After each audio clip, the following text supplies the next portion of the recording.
people often forget and they need to be reminded. When I was 20 years old, there were a lot of things that I did not understand about my society. I did not understand the treatment towards special needs individuals. I did not understand how they were integrated.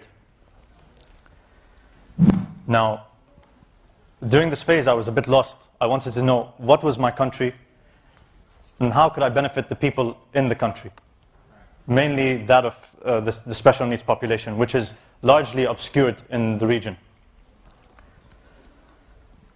And so I decided to walk, and not just anywhere, I decided to walk around the United Arab Emirates because me, myself, I did not know what the United Arab Emirates was. Being Emirati, I did not know what the UAE was. I had never been to Fujairah, I had never been to Al Quwain, the Northern Emirates. Abu Dhabi, I had been once when I was 15 years old. So the first time I reached Abu Dhabi was on foot when I was 20 years old. From that time onward, I started initiating missions for special needs, dedicating my free time during university. I would use the 2 weeks I would have off to raise awareness for special needs. Now, I brought a video with me today from my latest journey. It took me to Rub Al Khali. Now, maybe some of you are familiar with where Rub Al Khali is. It's near Liwa. It also borders a part of Saudi Arabia. Now, I went there on foot for a little known center called the Census Center. I raised awareness for them.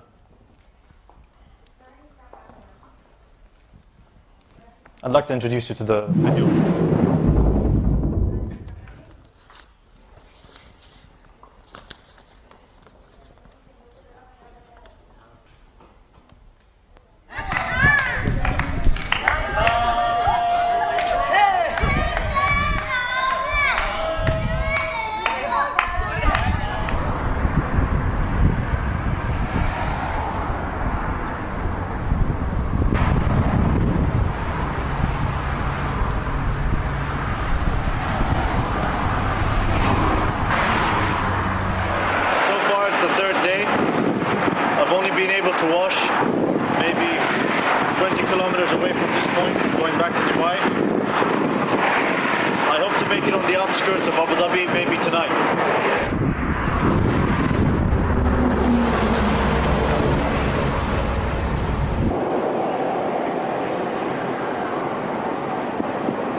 Today I've walked from Jumeirah to Abu Dhabi, and now I'll be sleeping at this ADNOC petrol station here in Abu Dhabi. I believe I've walked a total of 70 kilometers today, and I'll be heading out tomorrow at 5 o'clock.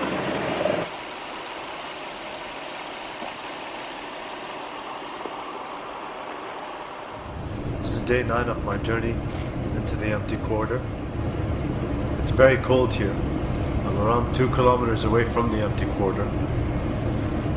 So far I've walked around 550 kilometers. I've got another 100 kilometers to go until I reach the empty quarter. During my journey I've been poisoned and I've gotten sick because I've passed through very dusty places. So far the journey has been quite difficult. I hope to finish in around 4 to 5 days from now.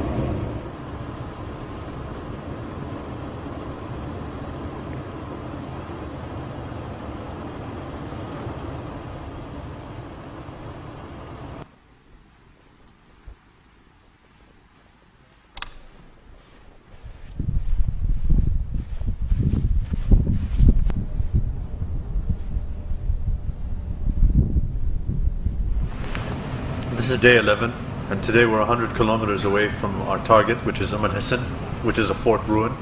As you can see, my environment's getting a bit more harsh. There's only a track road, and I have to walk through fog like this. I don't know how long the fog is going to last, but I just wanted to give you an idea of the extreme environment it is here in the empty quarter.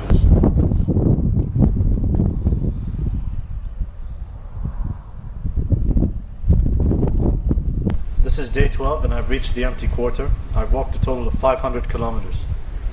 Right now, the sun's setting. I've climbed a few dunes and I've gone through a few of the dunes. It's been a remarkable experience for me. I've walked a long way. Tomorrow I'll be headed to Hisn to complete my journey.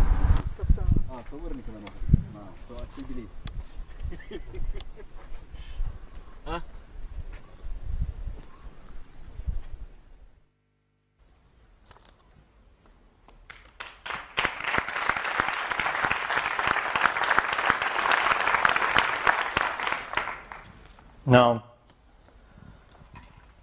at the beginning of that journey that you just saw, walking to Rub Al Khali, while I was walking away from my home and from the city,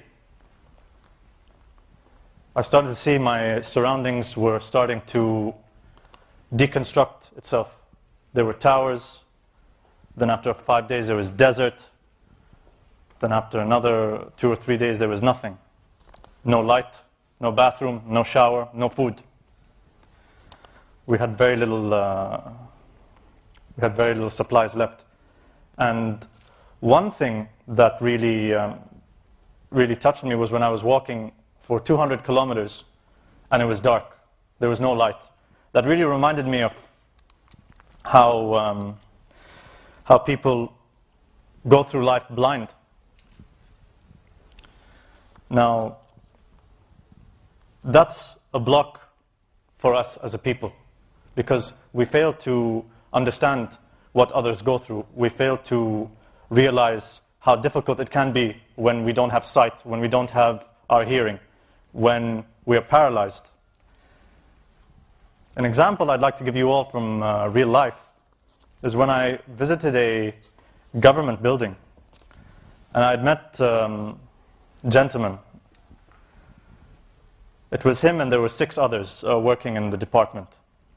What was very special about this gentleman was that he was 85% paralyzed. He had a motorized wheelchair and he came up to me and he said, "How can I help you?" And he had this confidence. I felt this confidence in him. He could only move his right hand. He couldn't move anything else. And that got me thinking, how does this person cope with waking up? That's a challenge. How does he cope with going to the bathroom? That is a challenge, isn't it? Waking up, 85% of your body is paralyzed. How does he do that every day? When I went to Rub Al Khali, it took 2 weeks of my time. Maybe I can feel a little bit of what he feels, but this person is going through that every day. When he drinks water, he has to think twice. How am I going to go to the bathroom? Unlike the rest of the people in that department, he took my papers and he was racing from place to place in his wheelchair, up and down. Polite, mannerism. And many of the people that were in that department didn't have this respect towards the other. It's very easy for them to go to the bathroom, very easy for them to wake up and go to work. There's no challenge there.